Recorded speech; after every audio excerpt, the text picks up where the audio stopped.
Hey everybody, welcome to Trading Capital's exclusive analysis. In today's video, we're assessing some financials and JP Morgan, some individual banking stocks. So ultimately, financials have been setting in new 52-week highs, actually new all-time highs in some of these stocks. And the S&P 500 or the SPX has actually been lagging here as a whole. So you can see that the SPX put in a new all-time high around mid-July, kind of just failed this over this last week.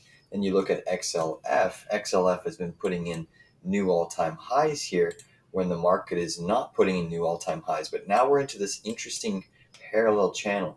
Pivot high, pivot low, pivot low, pivot low, pivot high. We're just keeping things very, very simple here, using this parallel support channel as a resistance and support zone. And naturally, every time we hit the lows, we bounce. Now we're hitting the highs, and we're potentially starting to see the first round of sell side pressure. And again, financials have been, relatively speaking, the strongest sector out there, pushing to new all-time highs, kind of outpacing the major indices. I mean, just look at this stupendous rally that we've had in XLF from the low here to this high pivot, roughly a 12.85% move to the upside, kind of in a one-way straight shot freight train to the upside. So again, the question is this parallel channel once again going to act as a resistance zone? If it does, obviously last time we saw a big sell-off. It doesn't have to sell off like we did here, but naturally just retesting some next support zones. You'll have one over here.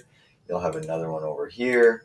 That is where these channels come into great use and great power. Even if we look at JPM, another one that's giving us a down move of 2% today. If we look at the weekly chart, look at that beautiful little channel.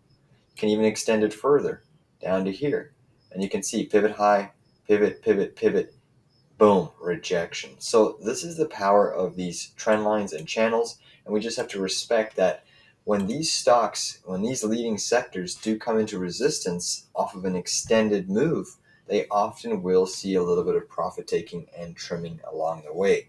So the big question is, if we see some downward pressure in the banks and banking stocks, today Bank of America was down, but showing a little bit more strength. If we see some downward rotation into some of these names, how far can they go? Typically financials move up when rates move lower, and that's certainly what we've been expecting. Ever since we put in this low pivot, it's been on the back of a market rate cut, the Federal Reserve cutting rates. We haven't seen that yet. We likely will see it, but the question is this forward-looking price already priced in?